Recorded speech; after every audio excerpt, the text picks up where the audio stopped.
नमस्कार दोस्तों, मेरे चैनल भक्ति भाव टीवी में आपका स्वागत है। तो दोस्तों, आज की इस वीडियो में मैं आपको सुनाने वाली हूँ आध्यात्मिक कहानियाँ। एक सासू माँ और एक बहू थी। सासू माँ हर रोज ठाकुर जी का पूरे नियम और श्रद्धा के साथ सेवा करती थी। एक दिन शरद ऋतु में सासू माँ को किसी कारणवश शहर से बाहर जाना पड़ा। सासू माँ ने विचार किया कि ठाकुर जी को साथ ले जाने से रास्ते में उनकी सेवा पूजा नियम से नहीं हो सकेगी। सासू माँ ने विचार किया कि ठाकुर जी की सेवा का कार्य अब बहू को देना पड़ेगा, लेकिन बहू को तो कोई अकल है ही नहीं कि ठाकुर जी की सेवा कैसे करनी है। सासू माँ ने बहू को बुलाया और समझाया कि ठाकुर जी की सेवा कैसे करनी है, कैसे ठाकुर जी को लाड़ करना है।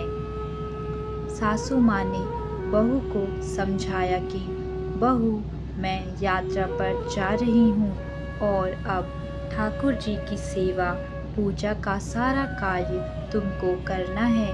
सासू माँ ने बहू को समझाया, देख, ऐसे 3 बार घंटी बजाकर सुबह ठाकुर जी को जगाना, फिर ठाकुर जी को मंगल भोग कराना, फिर ठाकुर जी को स्नान करवाना और ठाकुर जी को कपड़े पहनाना, फिर ठाकुर जी का श्रृंगार करना और फिर ठाकुर जी को दर्पण दिखाना। दर्पण में ठाकुर जी का हंसता हुआ मुख देखना, बाद में ठाकुर जी को राजभोग लगाना। इस तरह सासू माँ बहू को सारे सेवा नियम समझाकर यात्रा पर चली गई।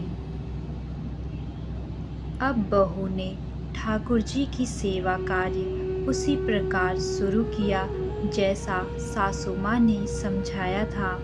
ठाकुर जी को जगाया, नहलाया, कपड़े पहनाए, श्रृंगार किया और दर्पण दिखाया। सासू माँ ने कहा था कि दर्पण में ठाकुर जी को हंसता हुआ देखकर ही राजभोग लगाना। दर्पण में ठाकुर जी का हंसता हुआ मुख न देखकर बहू को बड़ा आश्चर्य हुआ। बहू ने विचार किया, शायद मुझसे सेवा में कहीं कोई गलती हो गई है, तभी दर्पण में ठाकुर जी का हंसता हुआ मुख नहीं दिख रहा। बहू ने फिर से ठाकुर जी को नहलाया, श्रृंगार किया, दर्पण दिखाया, लेकिन ठाकुर जी का हंसता हुआ मुख नहीं दिखा। बहू ने फिर विचार किया कि शायद फिर से कुछ गलती हो गई। बहू ने फिर से ठाकुर जी को नहलाया, श्रृंगार किया और दर्पण दिखाया। जब ठाकुर जी का हंसता हुआ मुख नहीं दिखा, बहू ने फिर से ठाकुर जी को नहलाया। ऐसा करते करते बहू ने ठाकुर जी को 12 बार स्नान किया। हर बार दर्पण दिखाया, मगर ठाकुर जी का हंसता हुआ मुख नहीं दिखा। अब बहू ने 13वीं बार फिर से ठाकुर जी को नहलाने की तैयारी की। अब ठाकुर जी ने विचार किया कि जो इसको हंसता हुआ मुख नहीं दिखा, तो ये तो आज पूरा दिन नहलाती रहेगी। अब बहू ने ठाकुर जी को नहलाया, कपड़े पहनाए, श्रृंगार किया और दर्पण दिखाया। अब बहू ने जैसे ही ठाकुर जी को दर्पण दिखाया, तो ठाकुर जी अपनी मनमोहनी मंद मंद मुस्कान से हंसे। बहू को संतोष हुआ कि अब ठाकुर जी ने मेरी सेवा स्वीकार करी। अब यह रोज का नियम बन गया। ठाकुर जी रोज हंसते, सेवा करते करते अब तो ऐसा हो गया कि बहू जब भी ठाकुर जी के कमरे में जाती बहू को देखकर ठाकुर जी हंसने लगते। कुछ समय बाद सासू माँ वापस आ गई। सासू माँ ने ठाकुर जी से कहा कि प्रभु क्षमा करना, अगर बहू से आपकी सेवा में कोई कमी रह गई हो तो अब मैं आ गई हूँ, आपकी सेवा पूजा बड़े ध्यान से करूँगी। तभी सासू माँ ने देखा कि ठाकुर जी हंसे और बोले कि मैया, आपकी सेवा भाव में कोई कमी नहीं है, आप बहुत सुंदर सेवा करती हैं, लेकिन मैया, दर्पण दिखाने की सेवा तो आपकी बहू से ही करवानी है, इस बहाने में हंस तो लेता हूँ। निश्चल सेवा भाव से प्रभु भी प्रफुल्लित होते हैं।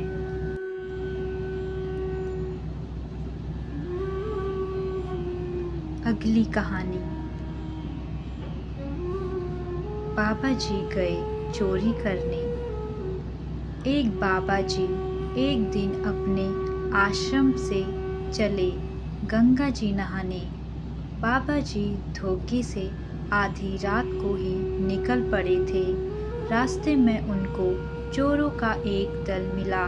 चोरों ने बाबा जी से कहा, या तो हमारे साथ चोरी करने चलो, नहीं तो मार डालेंगे। बेचारे बाबा जी क्या करते, उनके साथ हो लिए। चोरों ने एक अच्छे से घर में सेंध लगाई।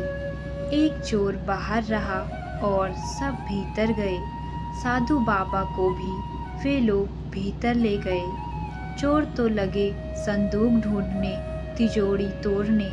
बाबा जी ने देखा कि एक ओर सिंहासन पर ठाकुर जी विराजमान हैं। उन्होंने सोचा, आ गए हैं तो हम भी कुछ करें। यह ठाकुर जी की पूजा करने बैठ गए। बाबा जी ने चंदन घिसा, धूप बत्ती ठीक की और लगे इधर उधर भोग ढूंढने।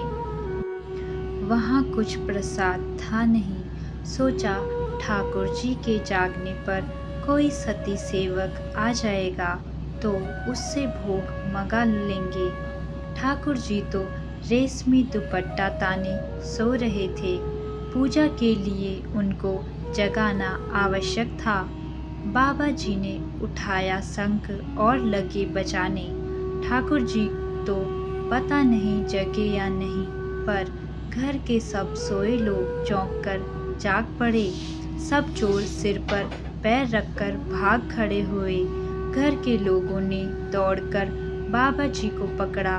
बाबा जी ने कहा, चिल्लाओ मत, ठाकुर जी को भोग लगाने के लिए कुछ दौड़कर ले आओ, तब तक मैं पूजा करता हूँ। पूजा हो जाएगी तब तुम सबको प्रसाद दूंगा और उन चोरों को भी दूंगा जो सब सेंध लगाकर मेरे साथ इस घर में आ गए हैं। जाओ, जल्दी करो। घर के लोगों को बड़ा आश्चर्य हुआ। पूछने पर सब बातों का पता लगा। तब एक स्त्री ने हंसते हुए बाबा जी के पास ठाकुर जी को भोग लगाने के लिए बहुत से पेड़े लाकर रख दिए। उस समय एक वृद्ध यह गा रहे थे, एक बार एक राजा भोजन कर रहा था। अचानक खाना परोस रहे सेवक के हाथ से थोड़ी सी सब्जी राजा के कपड़ों पर छलक गई। राजा की त्योरियां चढ़ गईं। जब सेवक ने यह देखा तो वह थोड़ा घबराया, लेकिन कुछ सोचकर उसने प्याले की बची सारी सब्जी भी राजा के कपड़ों पर उड़ेल दी। अब तो राजा के क्रोध की सीमा न रही। उसने सेवक से पूछा, तुमने ऐसा करने का दुस्साहस कैसे किया? सेवक ने अत्यंत शांत भाव से उत्तर दिया, महाराज, पहले आपका गुस्सा देखकर मैंने समझ लिया था कि अब जान नहीं बचेगी, लेकिन फिर सोचा कि लोग कहेंगे कि राजा ने छोटी सी गलती पर एक बेगुनाह को मौत की सजा दी, ऐसे में आपकी बदनामी होती।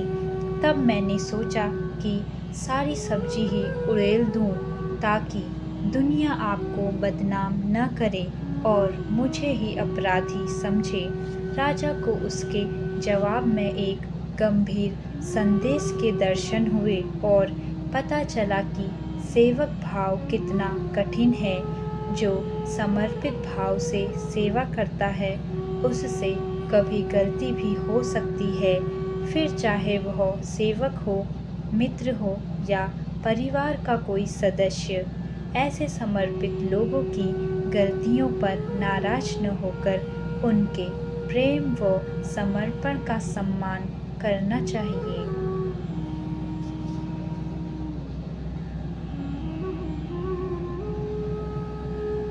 अगली कहानी। एक बार एक मंदिर का निर्माण हो रहा था। मूर्तिकार को भगवान की मूर्ति बनानी थी, सो वह पत्थर की तलाश में निकला। पास ही नदी किनारे उसे 2 पत्थर दिखाई दिए। उसने उन पत्थरों से कहा कि मेरे साथ चलो, मैं तुम्हारा जीवन बदल दूंगा, तुमको भगवान बनाऊंगा। उससे क्या होगा? पत्थरों ने पूछा। उससे आपको सब कुछ मिलेगा, ढेर सारा सम्मान मिलेगा। क्या अमीर क्या गरीब, राजा रंग सभी लोग तुम्हारे सामने हाथ जोड़े खड़े रहेंगे। अरे वाह, फिर तो बना दो, पर कैसे बनाओगे? आपके ऊपर छेनी हथौड़ी चलाऊंगा और तुम पत्थर से भगवान बन जाओगे। अरे नहीं नहीं, मुझे दर्द नहीं झेलना, मैं यहीं पड़ा ठीक ठाक हूँ।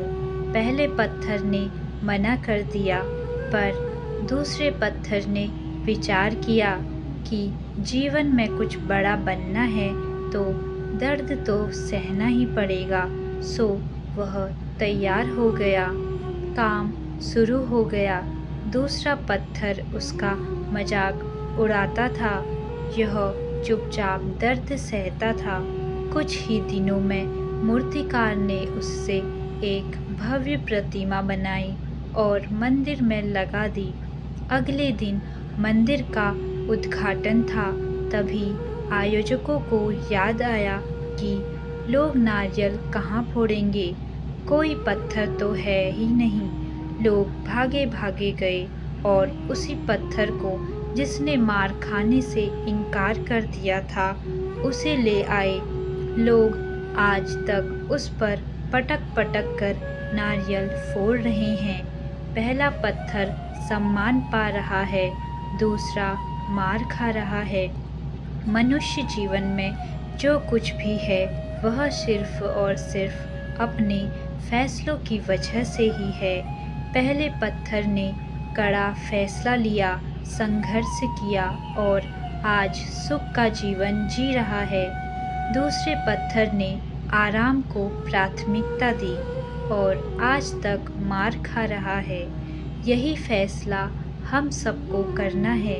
कुछ दिन आराम का त्याग करके संघर्ष करके आगे बढ़ना है और सुख का जीवन व्यतीत करना है, या अभी आराम में रहकर आगे जीवन भर संघर्ष में रहना है।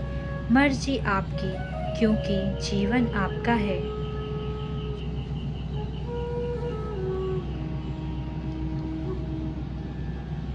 अगली कहानी।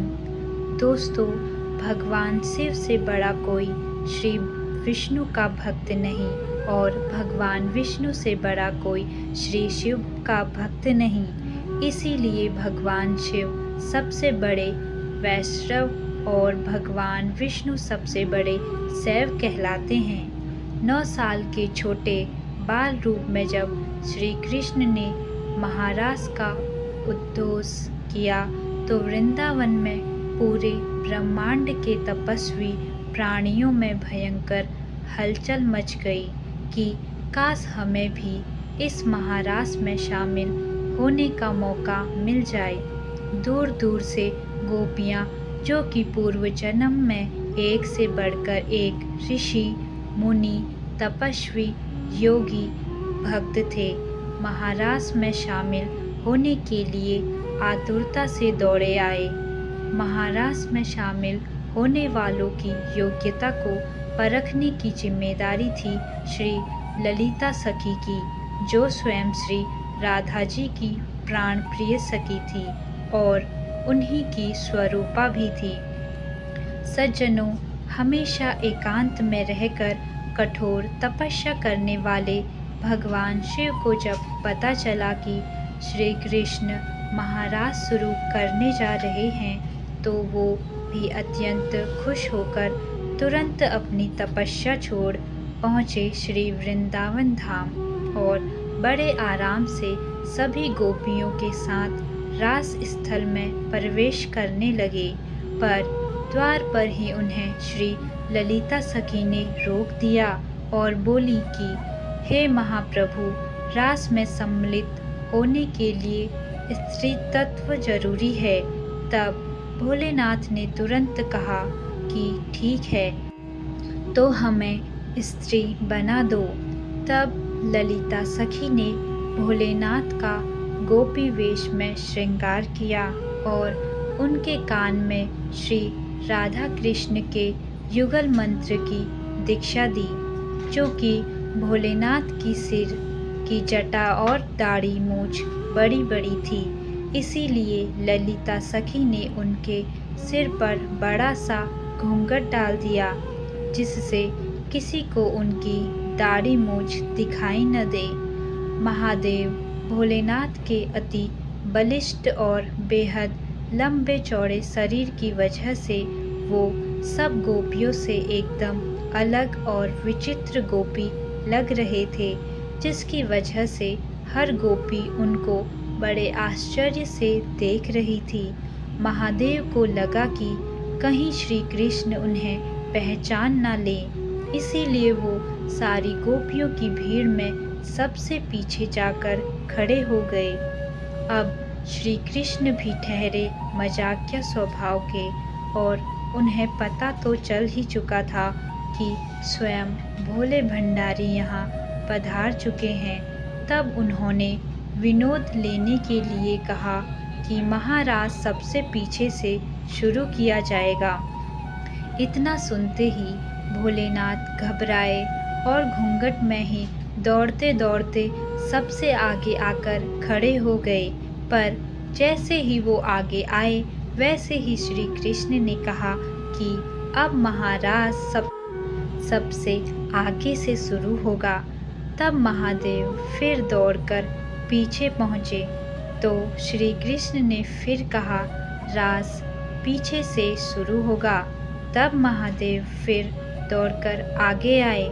इस तरह कुछ देर तक ऐसे ही आगे पीछे चलता रहा और बाकी की सभी गोपियाँ आश्चर्य से खड़े होकर श्री कृष्ण और श्री महादेव के बीच की लीला देख रही थी और ये सोच रही थी कि ये कौन सी गोपी है जो ढील ढोल से तो भारी भरकम है, पर बार बार शर्मा कर कभी आगे भाग रही है तो कभी पीछे, और जैसे लग रहा है श्री कृष्ण भी इसको जानबूझकर हैरान करने के लिए बार बार आगे पीछे का नाम लिख रहे हैं। कुछ देर बाद श्री कृष्ण ने कहा कि महाराज सबसे पहले इस चंचल गोपी से शुरू होगा, जो स्थिर बैठ ही नहीं रही है। यह कहकर श्री कृष्ण ने भोलेनाथ का घूंघट हटा दिया और आनंद से उद्घोष किया, आओ गोपेश्वर महादेव, आपका इस महारास में स्वागत है। और उसके बाद जो महाउत्सव ऐसा हुआ कि ऋषि महर्षि भी हाथ जोड़कर नेति नेति कहते रहे। इस महारास के महाशोक को शब्दों में बयान नहीं किया जा सकता है। तब से आज तक भगवान शिव शंकर वृंदावन में गोपेश्वर रूप में ही निवास करते हैं। वृंदावन के गोपेश्वर महादेव मंदिर में जहाँ उनका रोज शाम को गोपी रूप में नित्य रास के लिए श्रृंगार किया जाता है। दोस्तों, श्री गोपेश्वर महादेव का दर्शन और इनकी इस कथा का चिंतन करने से श्री कृष्ण की भक्ति में प्रागदता आती है और इस कलयुग में भक्ति ही वो सबसे सुलभ तरीका है जो इस लोक के साथ परलोक में भी सुख प्रदान करता है। तो दोस्तों, इन कहानियों में से आपको सबसे अच्छी कौन सी लगी कमेंट करके ज़रूर बताएं और ऐसी ही बहुत सारी कहानियों, कथाओं और जानकारियों को सुनने के लिए मेरे चैनल को सब्सक्राइब करें। धन्यवाद।